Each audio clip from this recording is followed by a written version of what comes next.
As a gerontologist, as someone who's a certified dementia practitioner, I know, and I've had 20 years of experience of watching people with dementia come alive when they hear music, when they feel music, when they experience music.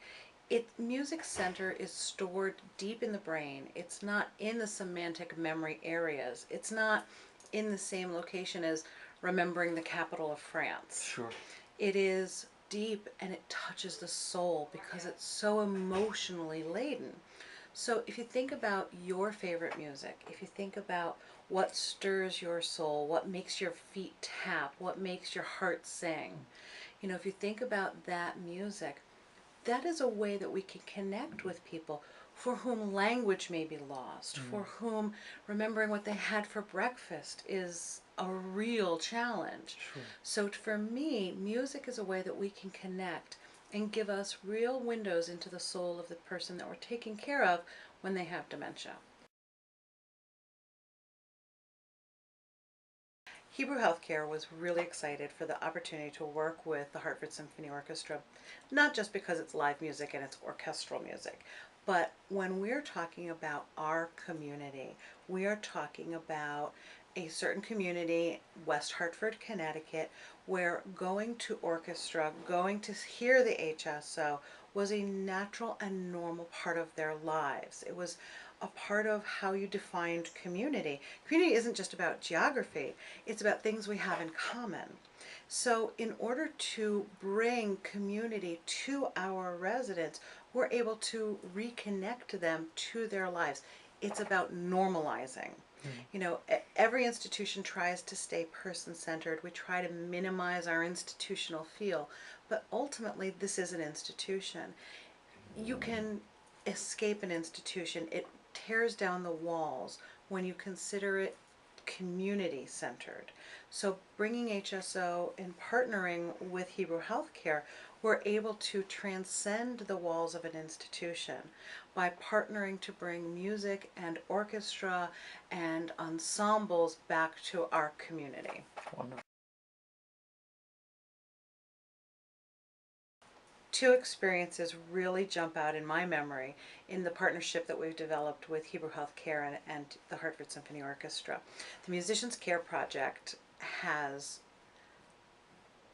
really been able to touch the souls of some people whom in the past no program has really helped them. Let me tell you the story. We have one resident who's originally from another country. She's from one of the countries in what is now the Russian Republic. She is someone who doesn't trust a lot. She is someone who was very brilliant and respected in her community in her hometown. She came to America and developed dementia shortly thereafter. Wasn't able to really establish a career path here. So she's always kind of struggled, we suspect, with that feeling of identity. Where she was someone who held an advanced degree in a very important position at home, came here to America, hard to develop new relationships, hard to trust. She went to the first Heritage concert that we did as a part of this project. Right. And all of a sudden we saw her come alive. It wasn't just that she connected with the music, but she was reestablished as a person. It reaffirmed her humanity and her personhood. And all of a sudden, as she's walking out, first of all, she had to shake the hands and talk to every one of the musicians. Right. And she only speaks Russian, so they really, only one guy understood her. They really were having a hard time because they didn't know what she was saying, but they knew what she was saying. Sure. Because she was so emotive about it. She was so elated. You could see, you maybe couldn't understand the language, but you could understand the message. So it helps us to connect with her.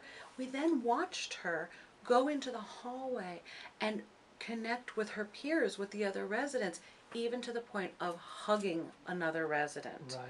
Someone who always seemed a little distrusting, maybe even paranoid, is now reaching out to other people. That's magic. That is, the music is one thing, the beauty of the music everyone can appreciate, but the magic of this partnership is bringing this person to a point of trust again.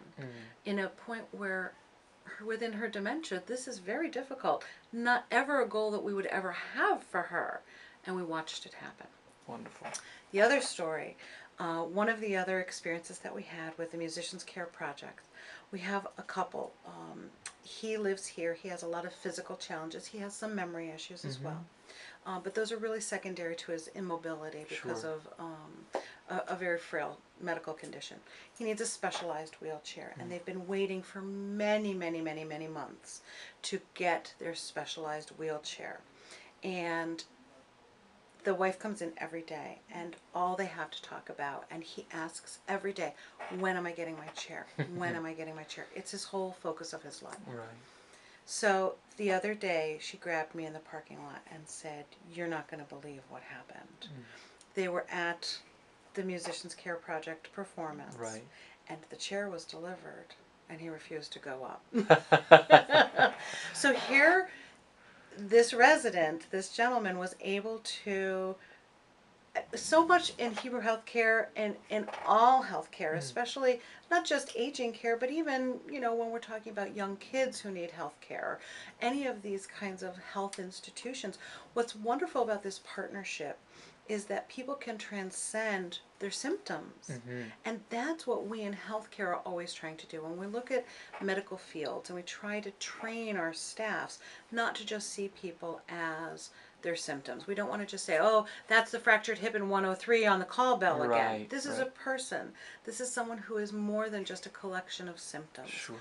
With geriatrics, you have more and more symptoms, and it seems because you're not driving, you're not working, you're not, the king of your town, or whatever, you no longer have an identity beyond your symptoms, and you have a multitude of symptoms. So here was this gentleman, and his name is Sid. Sid was able to say, "The chair should wait. I want to stay here and listen to this. This is what I'm living for." And the wife was able to say, "Well, I really had to say, the guy's here. He needs to fit you. There are some adjustments, and I hope we can come back in time." Right. And they did, and the team was able to rush him through that process to get the fitting done, and he was able to catch the end of the concert. They have a whole new way of relating as husband and wife as well. Sure. The chair is just a supportive thing to let him enjoy his life. Wonderful. Wonderful. It's hard to envision what we might see in the future because we sat down together and brainstormed what this program could be. Sure. And it's exceeded, I think, so many of our expectations just in this 1 year. So it's hard to say what might be possible. As far as I'm concerned, the world, the moon, the universe, the stars, it's all possible now. Right. As we've gotten to work with some of the musicians, when we've gotten to work with some of the administration at HSO, Right. the partnership has really evolved into a nice connection of possibilities. Sure. So for Hebrew Healthcare and Hartford Symphony Orchestra to continue to grow this program, when we talk about the concept of a myopus, we have residents here who have been musicians throughout their lives. And to be able to help them again connect to that part of their soul, that part of their identity, I think that's an important potential growth area. Sure. I'd love to be able to see performances here, bring the community to Hebrew Healthcare, maybe have a small ensemble group here. It's because we've been able to tear down walls for our residents. I'd love to be able to see something else where the community sees this property as a part of the community as well. Sure. Not just up the drive at the end of the boulevard, that's where that nursing home and rehab center are, because we're so much more. Right. So I'd love to be able to see, not just for our residents and for the community, but it's about helping the next generation not be afraid of aging. Right, and something that you've talked about on multiple occasions is this is a place of life. Exactly. And I think the idea of bringing those of us from the community who do not have, elderly people or aging as a regular part of our experience, helping us to understand that this is about life. is really a fantastic opportunity. When I went to work with the musicians and Mm. give them a bit of an orientation and training, Right. I think that I wasn't surprised, but I definitely saw there were some musicians who were very comfortable with the fact that they were maybe going to be asked to come in and come Sure. to a nursing home or Sure. to come to work with older adults who are frail or sick or, you know, all of the things that we as younger people fear. Mm-hmm. And some of them were totally fine with that. And Mm. some of them were really uncomfortable about Sure. what that might mean. Right. The community is no different. I Mm. mean, the musicians are members of the Right. community. So this is an opportunity for us all to be able to see aging, life, that Mm. it's not just a place to go and wait to die, Mm-hmm. that this is a place where people are still living their lives, are still experiencing life, are still growing as human beings, still wrestling with conflicts and eternal, emotional struggles. Right. And we do that. Music is what the arts in general Mm. is how we experience the world. It's how we interpret and come to make meaning of our world. We see things with color, we hear things with tempo. Mm. And for us to be able to experience aging and the third age of life through music helps the whole community make meaning of what happens here at Hebrew Healthcare.